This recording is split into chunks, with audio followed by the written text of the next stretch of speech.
네, 대선 소식 원동희 기자와 알아봅니다.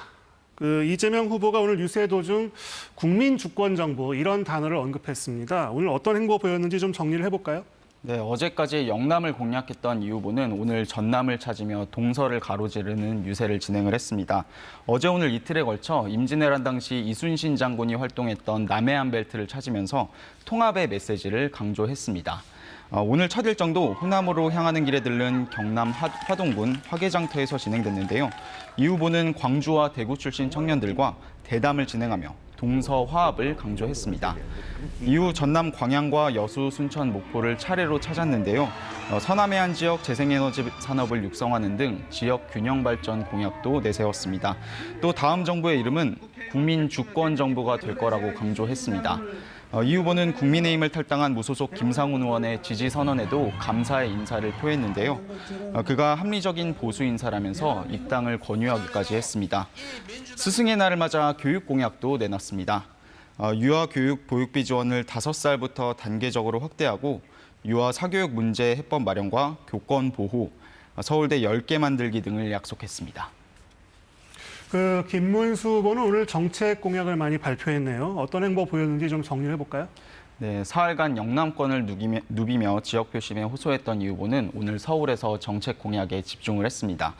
전통적 지지층 다지기에 이어서 각종 정책 공약을 발표하면서 외연 확장에 나섰다는 평가입니다. 김 후보는 서울 신도림역을 찾아서 출근길 인사로 하루 일정을 시작했는데요. 이후 중소기업인들과 조창 강연회를 진행하면서 처벌 위주의 중대재해처벌법과 또 노란봉투법에 대한 반대 의사를 명확히 했습니다. 조셉 윤 주한 미국 대사 대리를 만나선 한미동맹을 공고히 하고 북핵 문제, 통상 문제를 미국과 긴밀히 협의하겠다고 했습니다. 동시에 더불어민주당과 이재명 후보를 겨냥한 공세도 이어갔습니다. 민주당을 반기업, 반미, 친북, 국기 문란 세력으로 규정하면서 구국의 심정으로 이번 대선을 반드시 승리해야 한다고 말했습니다. 김 후보도 스승의 날을 맞아 교육 공약을 내놨는데요. 교육감 직선제 폐지와 고교 학점제, 만 3살에서 5살에 대한 단계적 무상 교육, 보육 추진 등을 발표했습니다.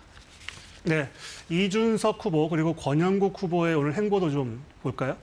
네, 이준석 후보도 스승의 날을 맞아서 교육계 표심에 호소를 했습니다. 학생과 선생님들을 차례로 만나면서 교사소송 국가 책임제와 허위신고 무고죄 처벌 강화 등 교권 보호 공약을 내세웠고요. 학생대 교원 비율이 1대 15 정도가 돼야 한다고도 말했습니다. 건보수 진영 단일화 요구엔 국민께 지탄받을 일이라며 거듭 선을 그었습니다. 민주당의 대법원장 특검 추진에는 사법부 장악 시도라고 날을 세웠습니다. 기후와 노동, 여성을 내세우면서 유일한 진보 대통령 후보임을 강조해온 민주노동당 권영국 후보는 보건의료노조와 농업, 시민단체, 환경단체와 잇따라 회동하면서 정책 협약을 체결했습니다. 권 후보는 역대 진보정당 후보 최고 득표율에 도전하겠다면서 이번 대선을 통해 대한정당으로서의 위상을 유권자에게 각인시키겠다고 말했습니다.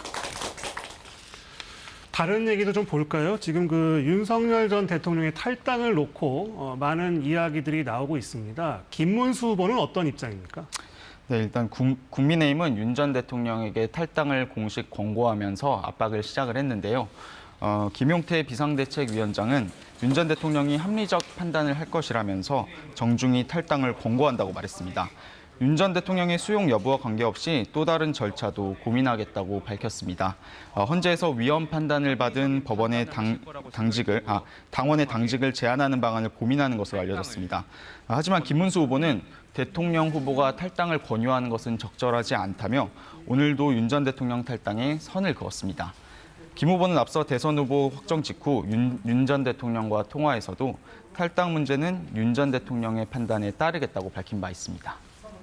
네, 탄핵을 언급한 김문수 후보의 말을 놓고 민주당이 공세를 강화하고 있네요. 네, 문제가 된 발언은 김 후보가 헌재의 만장일치 탄핵 결정을 두고 공산국가에서나 일어나는 일이라고 말한 것인데요. 이를 두고 민주당은 탄핵 불복을 하고 있다고 비판했습니다. 최근 김 후보가 계엄을 사과한 것을 두고도 진정성이 의심스럽다고 공세를 이어갔습니다.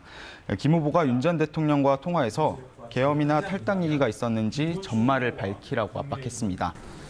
국민의힘이 5.18 민주화운동 진압작전을 지휘한 정호용 전 국방부 장관을 선대위 고문으로 위촉했다가 바로 취소한 데 대해서도 김문수 후보가 내란을 옹호한다는 방증이라며 윤 어게인에 이어 전두환 어게인을 하겠다는 거라고 비판했습니다.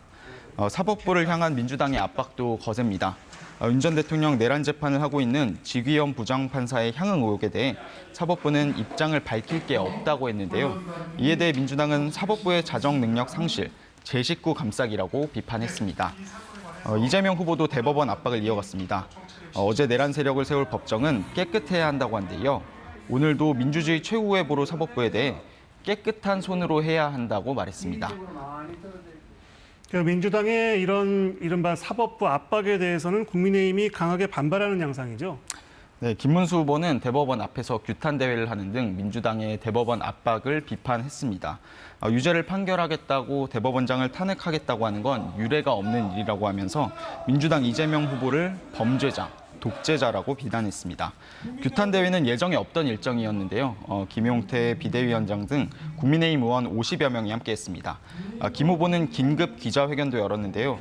대통령 당선 시 재판 중지를 명시한 형사소송법 개정안 등 민주당이 추진 중인 5개 법안은 이재명 셀프 면제 5대 악법으로 규정했습니다.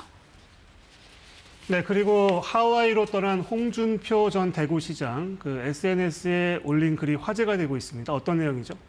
네, 통합 행보를 이어가고 있는 이재명 후보는 국민의힘을 탈당하고 미국으로 향한 홍준표 전 대구시장을 향한 구애 메시지를 계속 내고 있습니다. 홍 전 시장은 오늘 자신의 페이스북에 노무현 전 대통령을 따라 민주당으로 갔다면 어땠을까라는 취지의 글을 올렸는데요. 이 후보는 이에 대해 엄청난 자괴감을 느꼈을 것이라면서 충분히 이해한다고 말했습니다. 또 홍 전 시장이 이 후보에게 차기 정부의 국무총리직 제안을 받았다는 설도 제기가 됐는데 양측 모두 사실이 아니라고 부인했습니다. 김문수 후보는 홍 전 시장 달래기에 나섰습니다. 경선 당시 홍 전 시장 비서실장이었던 김대식 의원은 김 후보 요청에 따라 홍 전 시장의 선대위 합류를 설득하기 위해 오는 18일 하와이로 출국한다고 밝혔습니다. 네, 원동희 기자였습니다. 잘 들었습니다.